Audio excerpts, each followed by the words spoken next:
ఏవండోయ్!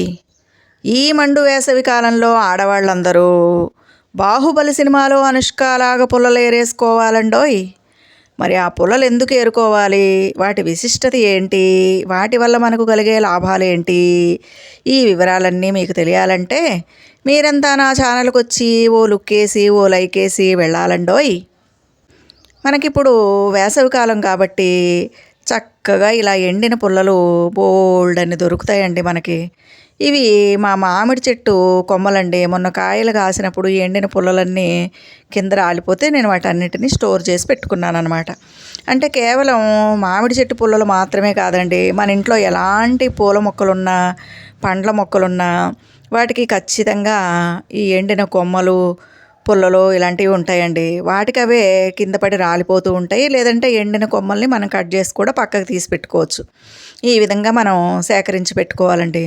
ఈ పుల్లలు ఎంత గొప్పవో మీకు తెలుసు కదండీ!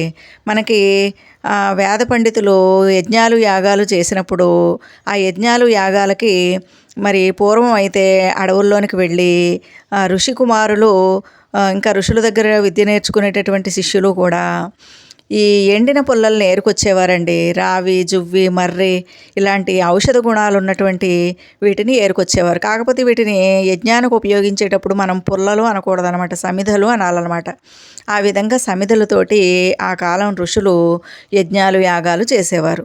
ఈ కాలంలో కూడా మనం హోమాలు ఇలాంటి క్రతువులు చేయించుకున్నప్పుడు తప్పకుండా ఈ సమిధలను వాడుతూ ఉంటారు. ఎందుకంటే వీటిలో ఎన్నో ఔషధ గుణాలు ఉంటాయండి. వీటిని కాల్చినప్పుడు మన పర్యావరణం అంతా కూడా పరిశుభ్రం అవుతుందన్నమాట.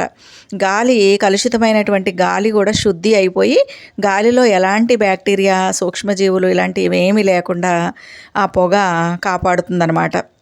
అందుకనే పూర్వం ప్రజల క్షేమం కోసం రాజులు ఋషులతోటి యజ్ఞాలు, యాగాలు చేయించేవారన్నమాట. మరి అదేవిధంగా ఈ ఎండిన పుల్లలు మనకు కూడా ఉపయోగపడతాయండి.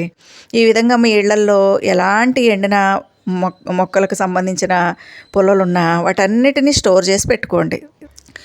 బస్తాలు బస్తాలు స్టోర్ చేసి పెట్టుకోండి. ఎందుకంటే వర్షాకాలం ఇవి మనకు దొరకవండి. వీటిని చక్కగా బాగా ఎండలో ఎండబెట్టుకోండి. ఈ విధంగా చిన్న చిన్న ముక్కల కింద కత్తిరించుకోండి. వీటిని చక్కగా మంట పెట్టాలండి. బాగా మండించుకోవాలి. కొంచెం కర్పూరం కానీ, కొంచెం కిరోసిన్ కానీ ఏదో ఒకటి వేసి ఒక అగ్గిపుల్ల గీసారంటే 3 రాళ్ళు పెట్టి కట్టెల పొయ్యి తయారు చేసుకోండి. తయారు చేసుకుని చక్కగా వీటన్నిటిని మండించండి. ఈ పుల్లలు పూర్తిగా ఎండిపోతాయండి. ఎండిపోయి ఉంటాయి కాబట్టి చక్కగా బగబగలాడుతూ మంట మండుతాయి అన్నమాట. అదే మీరు వర్షాకాలంలో వీటిని కాల్చాలంటే అవి గాలికి చల్లదనానికి మెత్తబడిపోతాయండి. కాబట్టి ఇప్పుడే మీరు వీటిని మంట చేసి కాల్చి మీరు బూడిదగా తయారు చేసుకోవాలన్నమాట. ఇంకా దీంట్లో బొగ్గులు కూడా తయారవుతాయండి.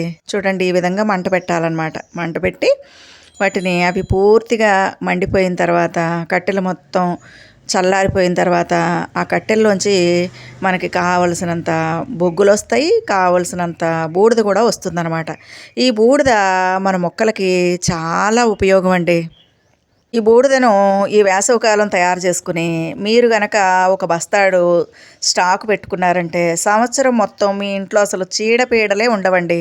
ఒకవేళ కట్టెలు దొరకపోతే ఆవు పేడ ఎవరి దగ్గరైనా ఉంటే ఆవు పేడను తెచ్చుకుని దాన్ని చక్కగా పిడకలుగా తయారు చేసుకోండి. ఈ కట్టెల బూడిద కంటే ఆవు పేడ బూడిద చాలా మంచిదండి. కాబట్టి ఆవు పేడ దొరికితే ఆవు పేడతో తయారు చేసుకోండి. ఆవు పేడ దొరకకపోతే కట్టెలతో తయారు చేసుకోండి. ఆవు పేడను కూడా ఈ విధంగా మండించి బూడిద తయారు చేసుకోవాలండి. దీన్ని మనం స్టోర్ చేసి పెట్టుకోవాలన్నమాట. మా చిన్నప్పుడు పెద్దవాళ్ళు ఈ బూడిదను చాలా బాగా ఉపయోగించేవారండి. విత్తనాలు దాచిపెట్టుకోవడానికి, మొక్కల కోసమని వీటిని చక్కగా వాడేవారనమాట.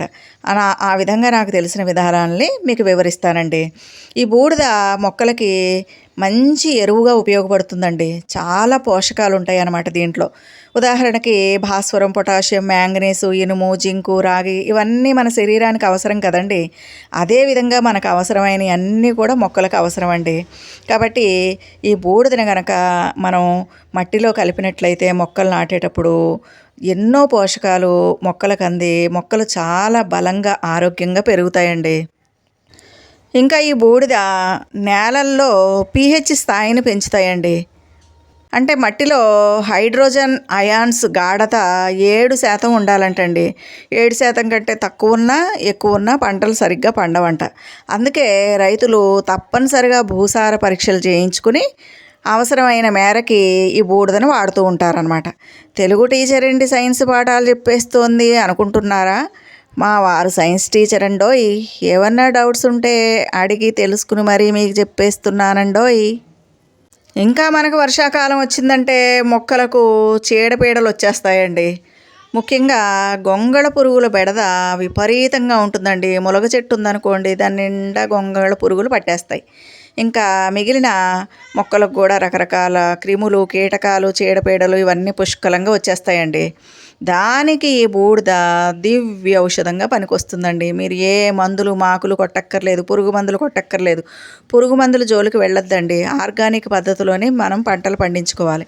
మనం బయట కొనుక్కునే కూరగాయలు పురుగు మందులు కొనుక్కుని ఇంట్లో పండించుకునే పంటలు కూడా పురుగు మందులు వేసుకుని పండించుకుంటే ఇంకా వాళ్ళకి మనకి తేడా ఏముందండి. కాబట్టి ఆర్గానిక్ పద్ధతిలోనే అందరూ కూరగాయలు, పండ్లు, పువ్వులు పండించుకోవాలి.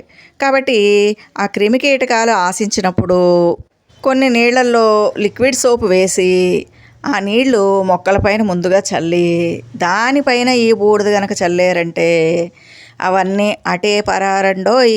అంత బాగా పనిచేస్తుంది. ఒక్క గొంగళి పురుగు కనపడదండి మీరు కనుక బూడిద చల్లారంటే. వంగ మొక్కల మీద, మునగ మొక్కల మీద, వీటన్నిటి మీద కొంచెం ఆ చెట్లను తడిపేసి, మామూలు నీళ్ళతో ఎందుకు తడపకూడదు అంటే ఆ నీళ్లు తొందరగా ఎండిపోతాయండి. బూడిద ఆ ఆకుల్ని పట్టి ఉండాలి అంటే కనుక ఆకులు పైన కింద కూడా ఈ లిక్విడ్ సోపు వేసినటువంటి నీళ్లు కొంచెం జిగురు జిగురు ఉంటుంది కదండి, సబ్బు నురుగులాగా, దాన్ని చల్లి దానిపైన ఈ బూడిద చల్లితే ఆకుల్ని పట్టుకుని ఉంటుందండి. ఈ బూడిదంటే గొంగళ పురుగులకి అసహ్యం అండి. దానికి ఈ దురదలాగా అనిపిస్తుంది అనమాట. అందుకని క్రిమికీటకాలన్నీ పోయి చక్కగా కళకళలాడుతూ ఉంటాయండి. మా చిన్నప్పుడు పెద్దవాళ్ళందరూ ఇదే పద్ధతి ఫాలో అయ్యేవారండి. ఆ రోజుల్లో పురుగు మందులు అయ్యి ఏం వాడేవారు కాదండి మా చిన్నప్పుడు. ఇంకా మా చిన్నప్పుడు ఈ బూడిదతోనే మేము పళ్ళు తోముకునేవాళ్ళం అండోయ్. అప్పుడు పేస్ట్లు గీస్ట్లు ఇవేమీ లేవండి.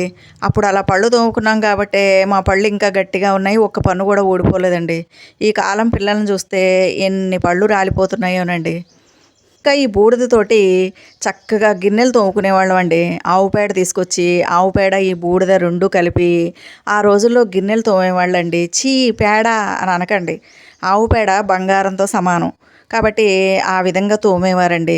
ఈ రోజుల్లో మనం రసాయనాలు కలిపినటువంటి గిన్నె డిష్ వాషర్ని వాటితోటి గిన్నెలు తోముకుంటున్నామండి. అసలు క్యాన్సర్లు వాటి వల్లే వస్తున్నాయంటండి. మనం గిన్నెలు తోమే సబ్బుల వల్లే క్యాన్సర్ వ్యాధులు పెరుగుతున్నాయంటండి. పాత పద్ధతులే మంచివి. ఇంకా ఈ బూడిద ఉపయోగించి, చింతపండు ఉపయోగించి, ఇత్తడి రాగి సామాన్ని తోమితే తడతడతడతడలు ఆడిపోయేవండి. ఎన్ని రకాలుగా ఉపయోగించేవారో పెద్దవాళ్ళు. ఇంకా ఈ బూడిదలో పొటాషియం పుష్కలంగా ఉంటుందండి. ఇంకా కట్టెల బూడిద కంటే ఆవు పేడ బూడిద చాలా మంచిదండి.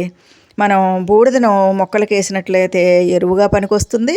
ఇంకా చాలా పుష్కలంగా లాభాలు కూడా ఉంటాయండి. ఒకవేళ మీకు ఆవు పేడ దొరకకపోతే కట్టెల బూడిదే తయారు చేసుకోండి.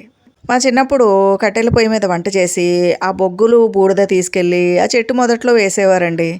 తెలియకుండానే అలా చేయడం వల్ల చాలా బలంగా ఆరోగ్యంగా పెరిగేవన్నమాట. కాబట్టి బూడిదలో ఎన్ని లాభాలు ఉన్నాయో చూశారు కదండి. కాబట్టి ఈ బూడిదను తప్పనిసరిగా వేసవికాలం తయారు చేసుకుని ఒక బ్యాగ్ నిండా స్టోర్ చేసి పెట్టుకోండి. ఇంకా మా చిన్నప్పుడు విత్తనాలను దాచిపెట్టుకోవడానికి కూడా ఈ బూడిదను ఉపయోగించేవారండి. పూర్వం పెద్దవాళ్ళు ఏం చేసేవారంటే ఆవు పేడను పిడకలుగా వేసి కాల్చి ఆ బూడిదలో విత్తనాలు భద్రపరిచేవారండి.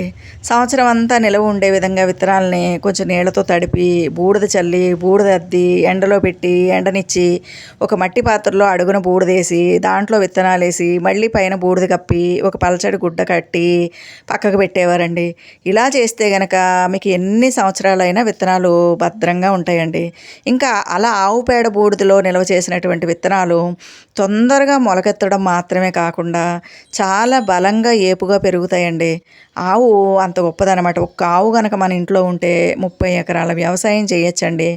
ఆవు పేడ, ఆవు పాలు, ఆవు మూత్రం, ఆవు నెయ్యి, ఆవు పెరుగు అన్నీ కూడా సమస్తం కూడా అమృతంతో సమానం అండి. కాబట్టి మీరందరూ కూడా ఈ వేసవికాలం బూడిదను జాగ్రత్త చేసుకోండి. మీ చుట్టుపక్కల ఎక్కడైనా గోశాలలుంటే ఆ గోశాలకు వెళ్ళి వాటి ఆహార నిమిత్తం ఎంతో కొంత అమౌంట్ ఇచ్చి వాళ్ళని ఆవు పేడ ఫ్రీగా అడిగి తెచ్చుకుని పిడకలు వేసుకుని ఈ బూడిదని తయారు చేసి పెట్టుకోండి. దివ్యంగా ఉంటుంది. గోవులకు ఆహారం పెట్టి పుణ్యం సంపాదించిన వాళ్ళు అవుతారు. ఆ గోమాత పేడ తెచ్చుకుని మీ మొక్కల్ని సంవత్సరం పాటు కాపాడుకున్నవారు అవుతారండి. పుణ్యం పురుషార్థం రెండూ కలిసి వస్తాయి. ఈ వీడియో కనుక మీకు నచ్చితే లైక్ చేయండి, షేర్ చేయండి, నా ఛానల్కి సబ్స్క్రైబ్ చేయండి. ఇంకెందుకు ఆలస్యం, అనుష్కలాగా పుల్లలు ఏరేసుకోండి మరి.